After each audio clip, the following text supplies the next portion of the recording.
Today on an all-new Dr. Phil. You have a rage problem. I hate you. Do you think you're being abused? I don't look at him as an abuser. You admit that you put your hands around her neck. You admit that you bit her on the face. A couple in crisis. Would you say this is a horrible relationship, an average relationship? It's a horrible relationship. Then why are you in it? He's the best I've ever had and the worst. Will their toxic love survive? I don't think anybody else is going to want me. You need to move on or you're going to wind up in prison. I want to go on record right now. You're in danger. Let's do it. Have a good show, everybody. Here we go. This is a safe place to talk about hard things. Stand by. We'll count you down. Today's going to be a changing day in your life. 5, 4. I am not giving up on you.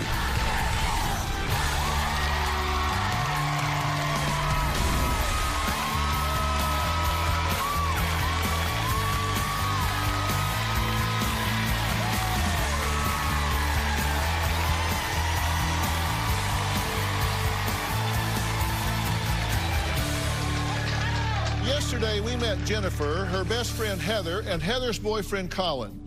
Now, Jennifer wrote in, scared for her friend, saying she fears the only way Heather is leaving her toxic and abusive relationship is in a body bag. Now, Heather admits that Collin has choked her, bitten her, shoved her, and called her terrible names. But despite all of that, she is adamant that he loves her and deep down is really a good person. Now, Collin admits he gets so angry that he blacks out and doesn't even remember what he has done, but he says it's a two-way street, and Heather is guilty of knowing exactly which buttons to push and when to push them. Here's what happened yesterday. My best friend Heather is in one of the most toxic relationships I've ever witnessed in my entire life. Shut up! Shut your mouth! He has choked me, grabbed me by my hair, dragged me on the floor, threw me against the wall. He's damaged literally everything. Her car, the entire apartment. He's done absolutely everything but shoot Heather. I get home to this. Look at my house! My biggest fear is when I will bury my best friend. Are you afraid for your safety? Or are you afraid for your life? It's more everybody else that's worried about my safety for my life.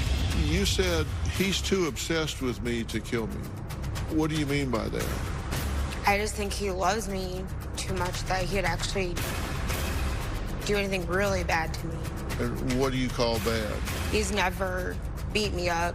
Has he dragged you by the hair, bitten you in the face, stripped you naked and poured water all over you? Yes. But other than that, it's gone pretty well. Just what do you think about what she's saying? It's very eye-opening for me that someone would stay in a relationship like that. Heather constantly pokes me until I explode. You've done so You've done nothing. No, I'm not. She used to put her hands on me, closed fists, open hands. I put my hands around her throat. I didn't squeeze, but part of me wanted to. I don't think I'm in love with Heather like I used to be. You say you admit to getting physical with her. You put your hands around her neck twice. You've pushed her. How is that okay with you? It's not. She's said to us she wanted to be careful what she said because she didn't want it to come across like you were some kind of a monster. We wouldn't be here if one of us or either both of us was a monster at some point. He came home, accused me of cheating, and threw me against the wall and choked me. I never hit her. I just spun her to the floor by the shoulders. I called her heartless and I left. You say she provokes you. Give me an example. Calls me a low-life piece of or something, or worthless. Or Just demeans you. demeaning, yeah, absolutely. Yeah. And why do you provoke him? I have out of anger when I was just mad. You talked about social media and no selfies and you can't wear certain clothing. Do you feel controlled or is that okay with you? No, I feel controlled. Jennifer, you say that he has stolen Heather's underwear. Absolutely. He'll go through her things and get rid of things that she might wear for somebody else. Is that true? Nope. That's a lie. You haven't That's done a that? damn lie. What happened Thanksgiving of 2016? He was speeding, and I wanted to get out of the car, and he grabbed my face, and he bit it. Do you recall that? I recall getting punched and slapped in the face repeatedly nonstop. So I locked the brakes up right there in the road. and grabbed her. For some reason, I bit her on the damn face. Why'd you bite her? I don't know. I mean, why'd you even think of it? Because I wasn't going to hit her. How was the trip here? Sucked. It was a nightmare. How so? I don't let anyone control me, and I've never been in a controlling situation. And even I felt like I was controlled the whole way here. About 23 hours in to the trip, we canceled and had an emergency stop in Nevada and called it off. We weren't going to come. Actually, we weren't coming. And I'd already called home to my mom, like, coming home, I'm done. I've never seen anything like this in person. He's never done anything like this in front of me. On the phone, I've heard things, but never in front of me. But to watch how fast it happened, I no longer felt like I was safe. I didn't want to be in the car with him. And I was just started crying in the back seat because I couldn't believe that this all happened over, we had disconnected with a producer on the phone because we hit Nevada and lost signal. And Heather nicely said, and I'm not here just to protect Heather. There have been times where I don't feel she's in the right, but I was very proud of her, how she's handled this whole trip. And she said to him, can you please just text so-and-so and say, you don't want your hair cut, you just want it trimmed. And it was just World War III from there. And it was hard to watch because then they're both screaming at each other. We're going down the interstate. We pulled over, got gas. I told her in the bathroom, I'm done. I can't do this anymore. Like, I have a kid to go home to. I don't feel like I'm safe. And I no longer felt, after watching that there was hope in the situation. I felt that it was, call it off, let's go, we're done. We're wasting our time. Okay, so what made you feel unsafe? How violent he got. He was screaming in her face while she's trying to drive. We were both pretty uncomfortable driving just because you're in a car you've never been in before, in a place you've never been in before. And he was upset that we wouldn't let him drive, so he was trying to provoke the both of us. And just how fast he went from 0 to 60 it was very, it was raw. It was hard to watch. And the second we sat down in the hotel room, I just said, I'm so disappointed in you. I said, I'm disappointed that you think that this is what you deserve. Well, here's a little of what happened. Shut up! We're not doing this. Shut up! Shut up! Shut your mouth! I'm tired of listening to you yell at me! Shut the up! And do what I asked you to do. It happened that fast, and that was all because she said, can you please pick up your phone and just send them a text message letting them know what it is you want to do? And he refused to do that because he felt like it was for her, not for him. Well, Jennifer says Collin has totally destroyed Heather's self-esteem and made her hate her own body. She says she's afraid that Heather, if she stays with Collin, she thinks she does it because no one else will love her and that she will continue to be in danger. I've got some questions for both of these two when we come back.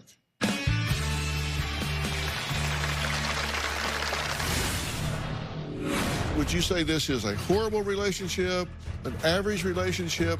It's a horrible relationship. Why are you in it? He's the best I've ever had and the worst. And later, My next step, if they stay together, is to be writing my speech for when I have to say goodbye to her body. Collin has degraded me many times. He puts me down about the way I look, saying that I'm showing too much, that I'm being very promiscuous and messing around with other guys. Heather absolutely suffers from low self-esteem because she truly believes everything that he says to her. Collin has made comments that since I gained weight, the performance between us has not been as good as it used to be. Collin absolutely does not want Heather to feel sexy at all because he's afraid that he will lose her to another man. But Heather, I'm really curious about your position in this, and I'm going to tell the two of you what I think very, very clearly. But first off, you didn't write in for help. She did. Correct. So whatever was happening, you were kind of stuck or willing or okay with or whatever.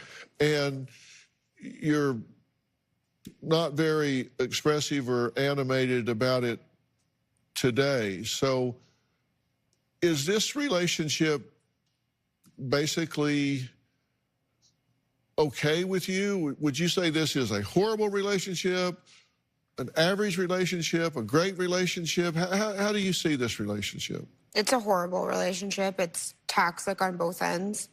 Okay, then how are you okay being in it, and why are you in it? Do you believe that it's the best you can do? We're just being honest here. I mean, just tell me the truth. He's the best I've ever had and the worst. And you say he's told you that you're not going to find anybody else, so you better be glad you've got what you got. Yeah. I don't think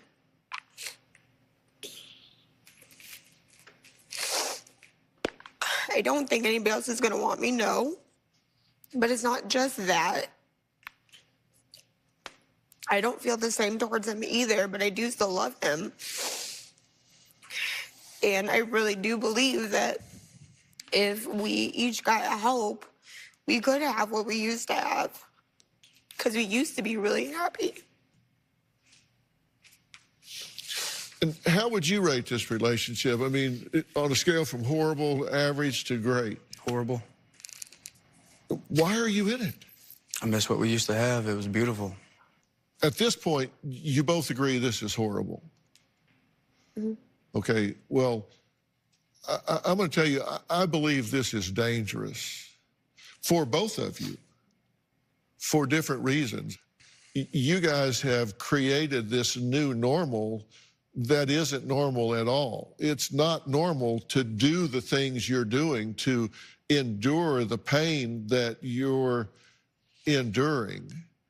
And I want to talk to both of you alone for a minute to tell you what I think. But I'm going to tell you, I think this is a toxic, dangerous relationship.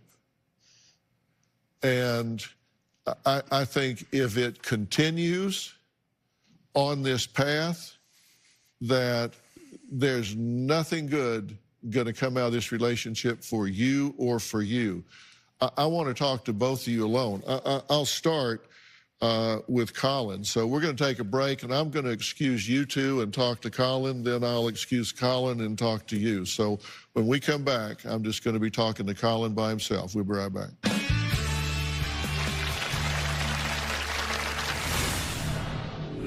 You need to get out of this relationship. You need to put her in your rearview mirror. You need to move on, or you're going to wind up in a penitentiary.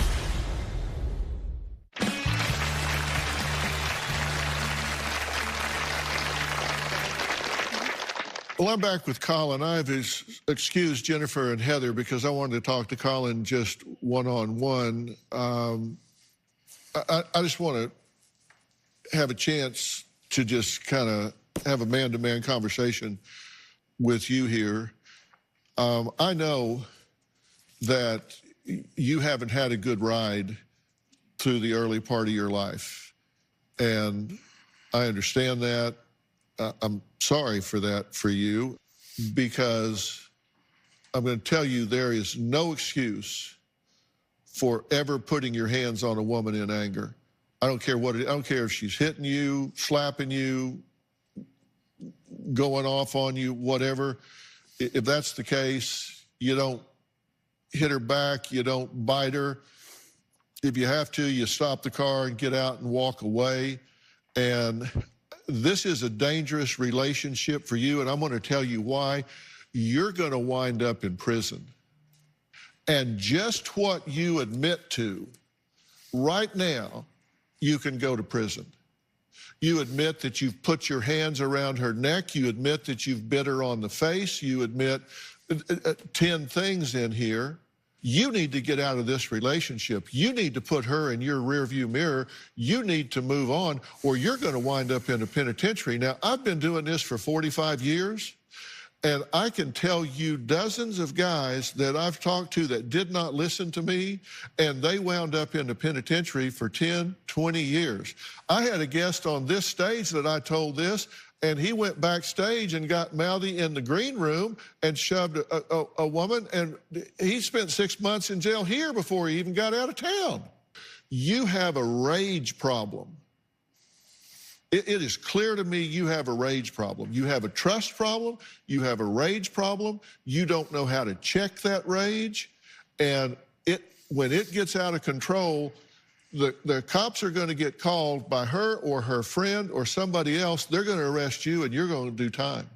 And you're going to be standing there in that orange jumpsuit with those paper flip-flops on in a 6x8 cell saying, he told me. He told me, and I didn't listen. It was a toxic relationship. I should have got out of it and got myself straight before I ever got in another relationship. It's just somebody you met. Move on.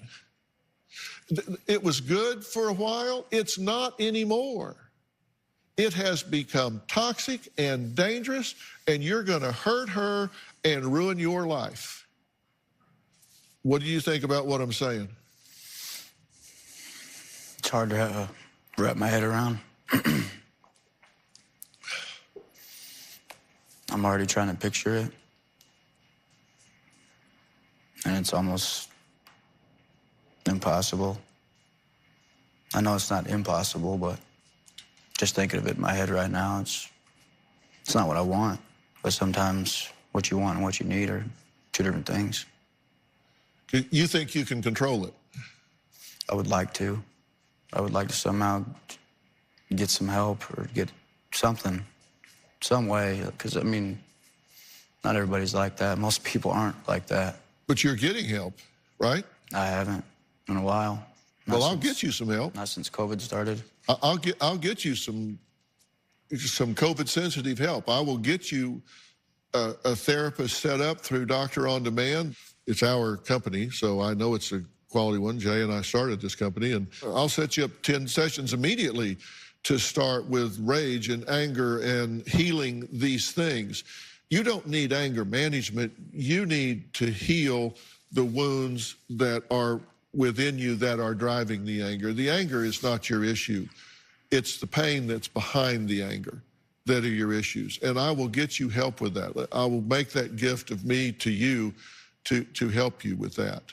Because I'm not here to judge you, I'm here to help you, and I will help you with that. I'm telling you, you need to protect yourself. You've been forewarned. That's my advice to you, and I'm offering you that professional help. Oh, I'll take it and run with it. Okay. All right. So I'm going to say goodbye to Collin right now, and I really hope that he listened to everything that I've said, even though I get that it's hard to wrap your head around. After the break, I'm going to talk to Heather. We'll be right back.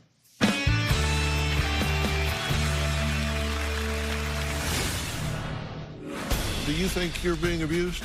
I don't like to say he's an abuser. I don't look at him as an abuser. You are in an abusive relationship.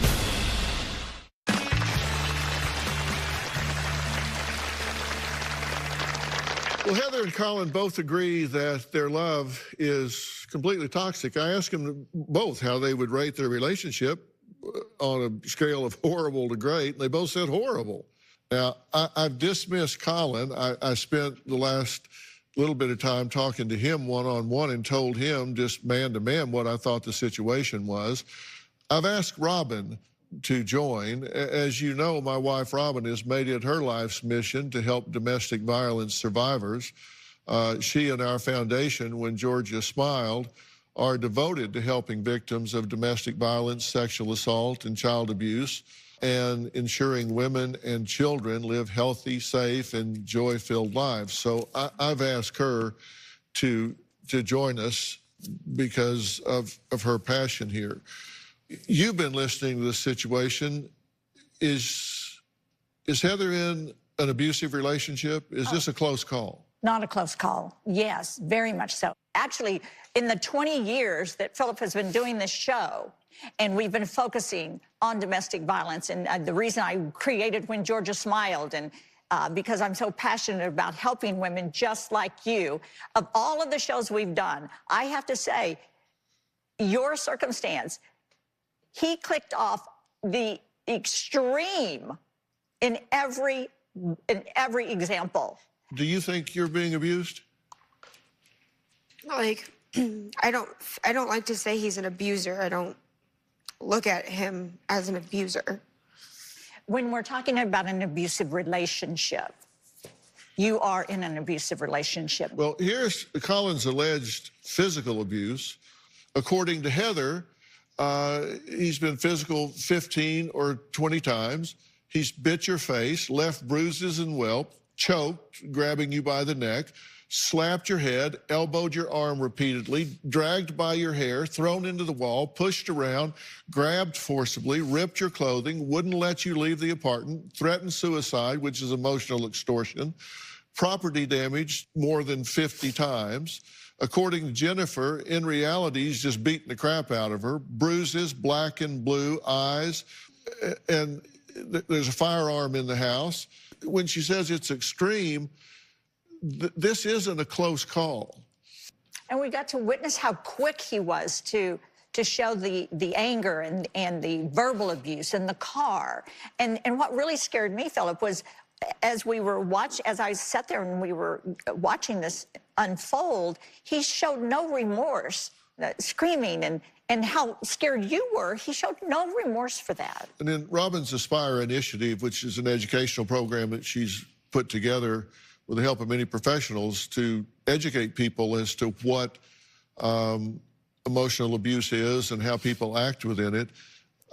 She lists reasons that people stay in these relationships. It was my fault. I got mad at him. He apologized and promised it wouldn't happen again. It doesn't happen all the time. I know he loves me and I love him. We have a lot of great times together. I didn't want to leave because of the children. I don't have a job. Nobody else wants me.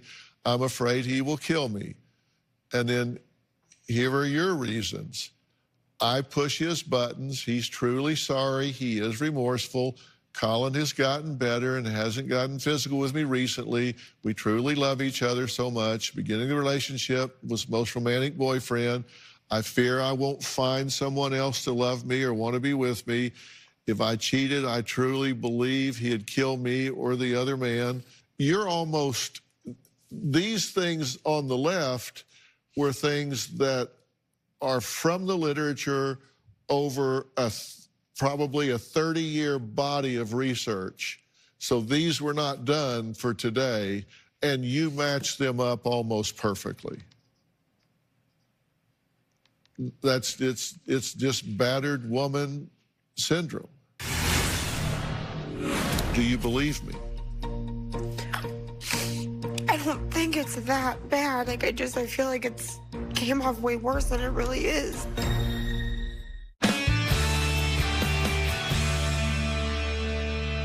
I think you need to get out of this relationship right now.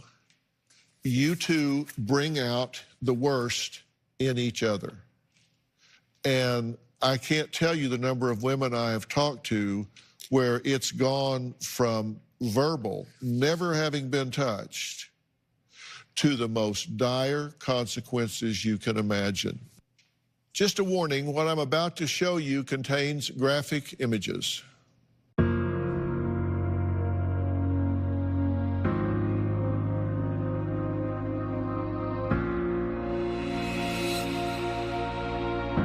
My fiance, Jeremy, will beat me at least once a week. He raped me while I was pregnant. When he started chasing me, all I knew that I needed to do was get away from him. I'm like doused with like a big pot of oil. And he's like, that's what you get, bitch. And they gave me 48 hours to live. Brad shot me in the stomach. He started chopping me in the back of the head with a machete. He reached for a bottle and struck me upside the head, knocking me unconscious. Every bone in my face had been broken. He threw gasoline at me, grabbed a candle, and I went up in flames.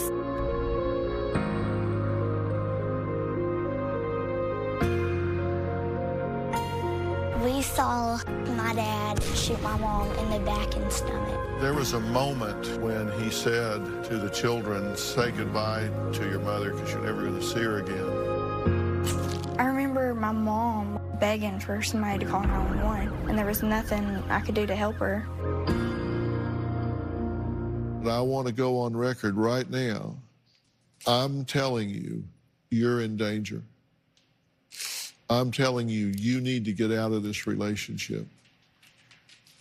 And if I were you, I would get out of it right now, and I would go somewhere he couldn't find me, because the vast majority of serious injuries or murders occur in the 2-week period where women leave their abusers. It's called separation assault. We've researched it. We've found you a place to go where you can stay, where he can't find you. But I'm telling you, I believe that your life is in danger. I believe you need to get out of this relationship, and I believe you need to get out of it right now. Do you hear what I'm telling you? Yeah. Do you believe me? I don't think it's that bad. Like, I feel like it's came off way worse than it really is. You would never do that. I've told her, your only way out if you think you can do this by yourself is in a body bag. I don't think there'll be a survivor story. I think it'll be in a body bag. And I think my next step, if they stay together, is to be writing my speech for when I have to say goodbye to her body. And that's real. But you've been told, somebody has looked you in the eye and told you you're in danger. I was having a really hard time with it. I didn't want him to come off as a monster on TV, and I feel like that's exactly what happened. I didn't bark at him. I told him, I know you've been through a lot in your early life. That needs to be healed. I offered him professional help. He took it. We ended on really good terms. If you don't believe me, at least tell me that you hear me. I hear you. I do. Well, I'm going to let you go backstage and give this some thought, and we'll check back with you a little later. And right now, we're going to switch gears with my next guest, who proves it's never too late to follow your dreams. Her inspiring story next. I came here in hopes that we would get help, so we could get back together. Not for another person to tell us not to be together. Once she knew Dr. Phil wasn't going to say, you guys should stay together, it was over. Dr. Phil, he started talking about getting arrested and prison and all that. Like, I immediately started to think, like, what have I done?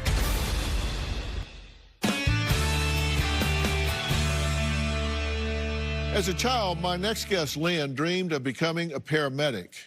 But life had other plans, and instead she got married and became a stay-at-home mom to 5 daughters.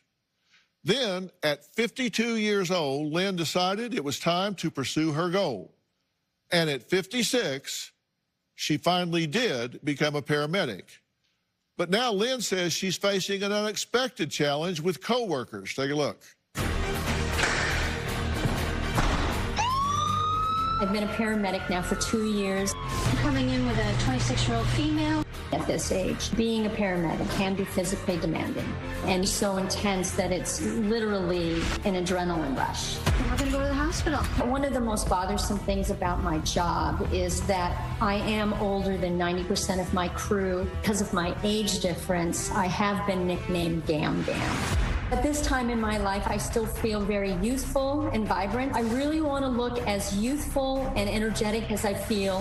When I look in the mirror, the things that I notice the most are the bags under my eyes, crow's feet, fine lines around my mouth. And one of the things that bothers me the most is that number 11 that you get behind your eyebrow, and I don't know how to fix it. I don't see myself retiring anytime soon. I have the energy of someone 25 years younger, but now I'd like to also look the part. I've got a good 10 years in me. Copy and out. Well, Lynn is joining me virtually. It's nice to meet you, and thank you for the hard work you're doing out there, especially right now during this pandemic. So thank you for that.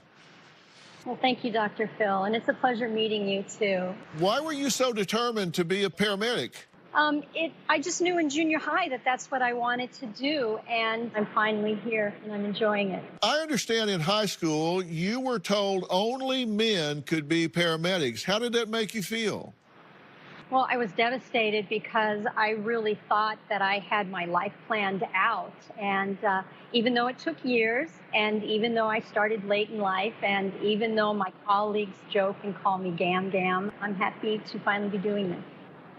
Well, you know, we're only limited by those boundaries that we put around ourselves. And it's very clear that you didn't let people put boundaries around you. You decided, look, I'm going to decide what I do. And it's so interesting that people have a personal truth sometimes that limits themselves, and you didn't do that. And Lynn, at 56, what was it like going into this line of work at that age when you have to be so active? Well, most of my colleagues are in their 20s and 30s, and it is a very physically demanding job. And I often wonder if sometimes they don't see me, my colleagues, as maybe their mother or their grandmother. And I would rather that they focus on my skills and not so much my appearance.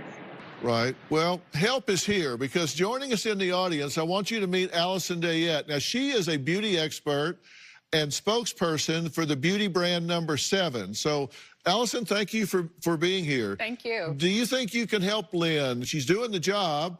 She's equal to it, but she wants to improve her appearance so they don't focus on that so much. I sure can, Dr. Phil. And Lynn, you following your dream, no matter how long it took, is so inspiring. So let's get you looking as young as you feel. But first off, tell me what skin concerns bother you most. Well, let's start with these wrinkles that are on my forehead. They seem to be getting deeper and more prominent every year. And then I have these crow's feet around my eyes, especially when I smile. They also seem to be multiplying and also growing more deeper as well. So you don't really have a skincare regimen just yet? Actually, I do, but in my line of work, unfortunately, sometimes it's hard to follow that. We're about to change that with a product that I absolutely love and use myself, Number 7 Laboratories Line Correcting Booster Serum. It's an at-home treatment for people who want to diminish deep lines and wrinkles, but aren't ready to try or can't afford injectables. Well, Allison, what's in the product that makes it so special? Dr. Phil, the secret is its concentrated, powerful peptide technology, which helps skin recover some of the elasticity we lose as we age. And Lynn, you'll be happy to know our clinical study has shown that this serum may help you look younger with a visible reduction in the appearance of wrinkles that may start in as little as 1 week. So, Lynn, do you think this product could help your coworkers drop this granny business? Yeah, I think it sounds wonderful, Dr. Phil. Thank you. Lynn, here's more great news. You can find it at Walmart and Walmart.com for less than $35. But since you're so busy with your paramedic duties, Number 7 is going to give you a year's supply. Well, thank you. Thank you. That's wonderful. All right, so you don't even have to go shopping for it. And a special thanks to Allison Dayette. Well, Heather and Collin are backstage. We've kept them separate and have given them some time to think about what I said. So what will this couple decide to do? I'm going to find out with you right after the break.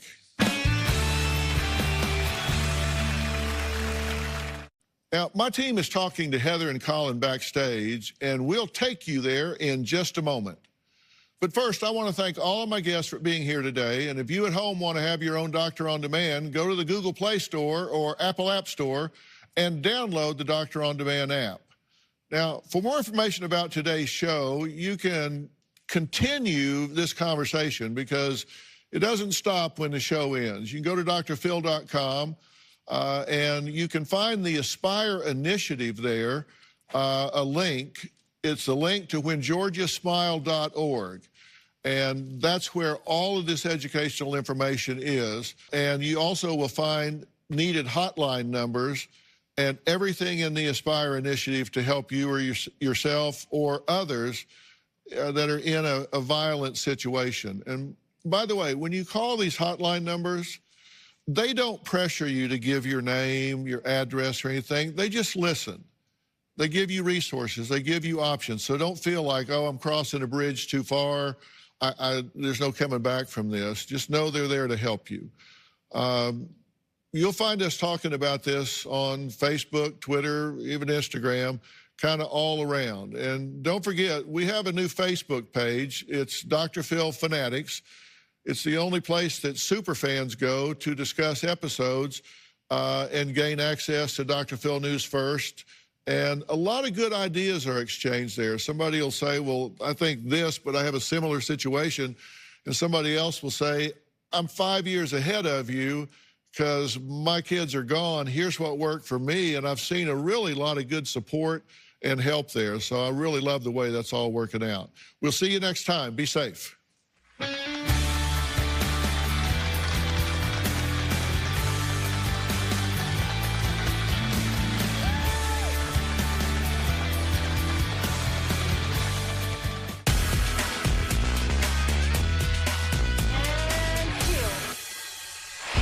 It's hard to wrap my head around my life. Just without her, it's just not anything I ever pictured or could even have imagined a couple of years ago if you'd have said this is what's going to happen. But now I'm standing here crying and feeling like the crazy one. Pictured a lot for us. Family, kids, just our lives. Dr. Phil, when he started talking about getting arrested and prison and all that, like I immediately started to think, like, what have I done? You have a rage problem. When it gets out of control, the cops are going to get called, and you're going to do time. And you're going to be standing there in that orange jumpsuit with those paper flip-flops on in a 6x8 cell set. He told me, and I didn't listen. That just scares the hell out of me. I believe he knows what he's talking about. I should probably heed his warning. I think I need to give it a shot.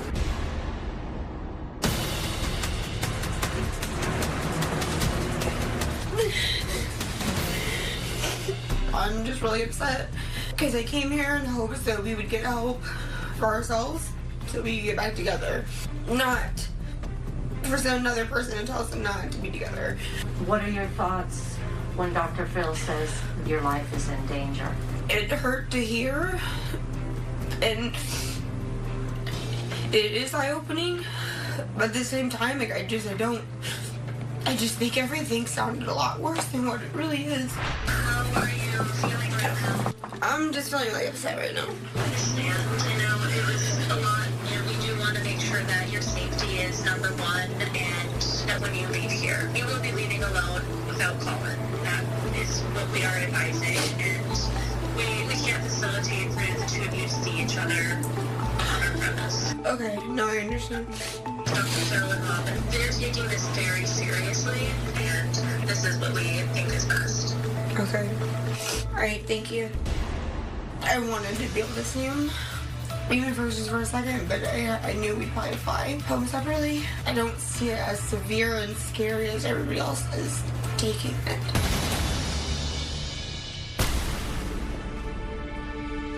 We weren't off the stage yet when Heather was already reaching out to Collin. It was pretty frustrating to see how quickly they were in contact with each other. Everything that Dr. Phil had said, it was just all out the window. You'll see that she's crying the entire time, when in all reality, she's crying because she thinks that he's gonna break up with her or leave her. He's having a really hard time with it. I didn't want him to come off as a monster. Once she knew Dr. Phil wasn't gonna say, you guys should stay together, it was over. She just let everything go in one ear and out the other. I can't tell you the number of women I have talked to where it's gone from verbal, never having been touched, to the most dire consequences you can imagine. She was pissed off when they played the video of all the burn survivors and the girl who was shot. You know, you could see the audience just start breaking out into tears, and she was mad and felt it was dramatic. It wasn't dramatic. What it was is it was real. Do you hear what I'm telling you? Yeah. Do you believe me? I don't think it's that bad. I feel like it's came off way worse than it really is. It was pretty confusing that you could be told face to face by Dr. Phil, someone with 45 years of experience, is telling you, you need to get out, you're not safe, and just completely not care, not accept it. I do truly believe that if Dr. Phil can't fix it, then who am I? I can't fix it. So since we've been home, we ended a 15-year friendship. Heather's a beautiful, smart girl, and it's just sad to see that she has the true definition of battered woman syndrome. Dr. Phil, Robin, thank you for putting your hearts in the situation and really truly doing whatever you could to fix it.